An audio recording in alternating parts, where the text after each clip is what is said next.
आजाद Hindustan live, सच के साथ। एक और राज्य सरकार और केंद्र सरकार प्रधानमंत्री आवास योजना के माध्यम से लोगों के जीवन स्तर को सुधारने के बड़े बड़े वादे करती है। वहीं दूसरी ओर आदिवासी क्षेत्र के लोग आवास योजना की किश्तों के अभाव में खुले आसमान के नीचे रहने को मजबूर है। बड़वानी जिले की पानसेमल जनपद पंचायत के अंतर्गत ग्राम पंचायत गोरीखेड़ा के लोग आवास योजना की किश्तें नहीं आने के कारण परेशान हैं, लेकिन पंचायत सरपंच और सचिव कोई ध्यान नहीं दे रहे। देखिए आजाद हिंदुस्तान लाइव पर पानसेमल से पूरी खबर। लोक जन कल्याण समिति ने उठाया ग्राम पंचायत गोरीखेड़ा का मुद्दा, आवास योजना में हितग्राही हो रहे परेशान। पानसेमल जनपद पंचायत के ग्राम गोरीखेड़ा में प्रधानमंत्री आवास योजना के अंतर्गत भवन निर्माण की किश्त समय पर नहीं मिलने से ग्रामवासी परेशान हैं। ग्राम के निवासी हरजी भवन ने आवास निर्माण हेतु 3 माह से रेत और ईंटों की व्यवस्था की हुई है, लेकिन अभी तक किश्त के पैसे नहीं मिले। वहीं एक हितग्राही अनिल बर्डी को पहली किश्त मिली, लगभग 4 माह हो चुके हैं, लेकिन अब तक अगली किश्त के लिए परेशान होना पड़ रहा है। ग्रामवासियों द्वारा यह भी बताया गया कि पंचायत के जिम्मेदार समय पर पंजीयन नहीं करते, जिससे उन्हें समय पर शासन की योजनाओं का लाभ नहीं मिल पाता। ग्रामवासियों ने कहा कि सरपंच और सचिव द्वारा समस्याओं पर ध्यान नहीं दिया जा रहा। एक ग्रामवासी द्वारा यह भी बताया गया कि उनके पिताजी के नाम का आवास योजना में आया था, लेकिन उनकी मृत्यु के बाद उनके उत्तराधिकारी को आवास योजना का लाभ नहीं मिला। हितग्राही अभी भी परेशान है। पानसेमल के मुख्य कार्यपालन अधिकारी श्री वी.एस. मुजालदा से बात करते हुए उन्होंने कहा कि ऐसे सचिव जो अपना कार्य पूर्ण निष्ठा से नहीं कर रहे, उन्हें तत्काल प्रभाव से हटाया जा रहा है। ग्रामीणों की समस्याओं का तुरंत निराकरण किया जाएगा। पानसेमल से सतीश केवट की रिपोर्ट। क्या नाम है आपका? शुक्राम है सर। क्या समस्या है आपकी? ये भवन की पहले किस्तें डाल रहे सर, अभी किस्तें नहीं डाल रहे हैं। ये मजदूरी की पैसे भी नहीं डाल रहे। कितना पैसा अभी तक दिया है आपको? 25,000। और अभी कितनी किश्तें आना बाकी है? अभी सर 240 के और एक आखिरी 15 की। यहाँ के सचिव क्या बोलते हैं आपको? पूछे सर तो हाँ डालेंगे बोलते हैं, इनको बोल बोल के थक गए सर हम। तो अभी तक नहीं डाली उन्होंने? नहीं डाले।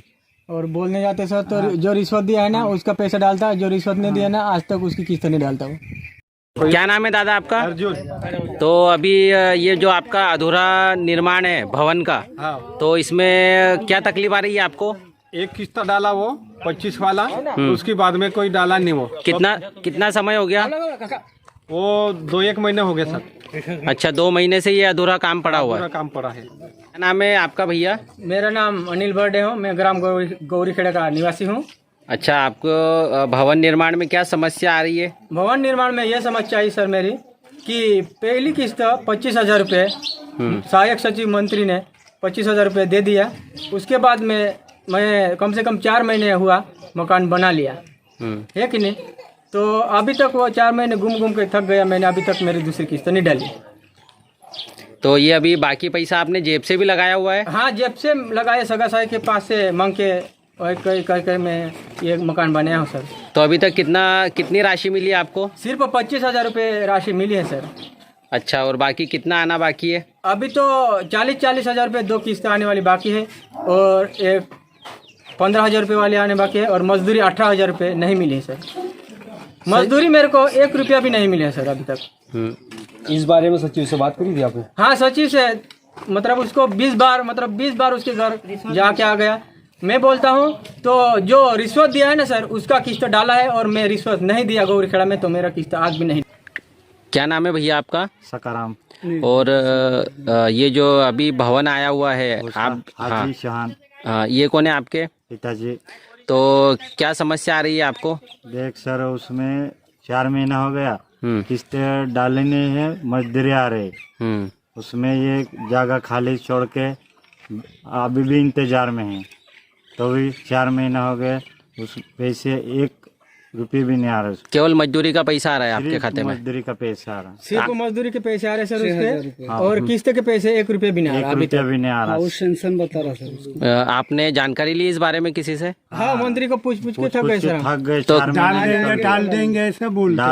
डाल देंगे बोलता वो, अभी तक नहीं डाला। हाँ, कुछ समय पहले मेरे को भी इसकी शिकायत आई थी, और मैं जांच करवा के देखता हूँ क्या स्थिति है। जी सर, एक कुछ ग्राम पंचायतों में ये भी शिकायत है कि जो 20,000 की सहायता राशि है मृतक के परिजनों को मिलती है, वो भी कहीं पर नहीं मिल पा रही है सर। 20,000 जो राशि मिलती है राष्ट्रीय परिवार सहायता की, वो जो BPL परिवार के सदस्य हैं और उनकी कमाने वाले व्यक्ति की अगर मृत्यु होती है तो उनके वारिस को 20,000 रुपये BPL परिवार वालों को दिया जाता है।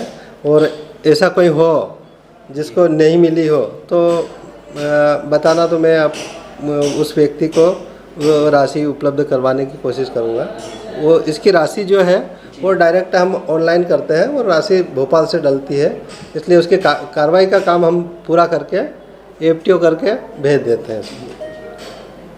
सर, कुछ सचिवों द्वारा अपने कार्यों में ना अनियमितता बरती जा रही है, मतलब आपके तरफ से कुछ कार्यवाही हुई है सर उनके खिलाफ? जो सचिव कार्य में लापरवाही बरत रही है या कुछ कर रहे हैं उन लोगों को हम वित्तीय प्रभार से हटा रहे हैं और नए सचिवों को वित्तीय प्रभार के लिए प्रस्ताव हमने भेजे भी है और कुछ के आदेश भी हो चुके हैं।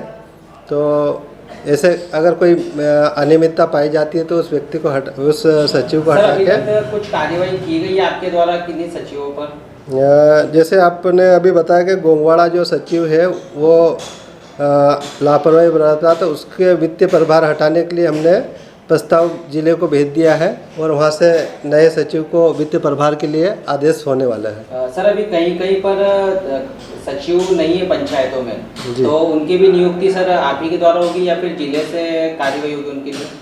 सचिव की नियुक्ति का अधिकार हमको नहीं है। हम जो भी सचिव हमारे पास उपलब्ध है उन लोगों से कार्य करवाना, या तो सचिव नहीं है तो हम दो पंचायत का प्रभार देके एक सचिव से काम करवा रहे हैं। सर, उसमें वो अतिरिक्त लोड नहीं पड़ता होगा सचिवों पर या फिर कार्य होता है? नहीं, अब जो भी संसाधन उपलब्ध है, जो व्यक्ति हमारे पास है ही नहीं, तो हमको अतिरिक्त काम लेके करवाना तो पड़ेगा। उस पंचायत को कार्य सुचारू रूप से चल सके, इसलिए दो का काम भी देना पड़े तो देते हैं। सर, कई पंचायतों में जो प्रधानमंत्री आवास में मजदूरों का भी सुनने में आया है, तो गिनती के ही लोग होंगे वो, लेकिन फिर भी सर कहीं कुछ लोग छूट रहे हैं मजदूरी के लिए। जी, वैसे मेरे नॉलेज में जहाँ तक है, मैं मजदूरी के लिए बड़ा मतलब कि हर बार देखता हूँ और हर व्यक्ति को, हर हमारे सचिव GRS को सख्त निर्देश देता हूँ कि भैया मजदूरी के पैसे जो है वो टाइम पे और उस हितग्राही को मिल जाए जो कि उस योजना का पात्र है या जिसका आवास बन रहा है। और अगर उस व्यक्ति के मजदूरी के मतलब 90 दिन से ज़्यादा हो गए तो उसके परिवार के सदस्यों को सहमति के आधार पर उसके खाते में पैसे डालने के लिए आदेशित कर रखा है। तो ऐसी समस्या तो नहीं है, और अगर कहीं ऐसी समस्या आती है तो मैं उसको दिखवा लूँगा।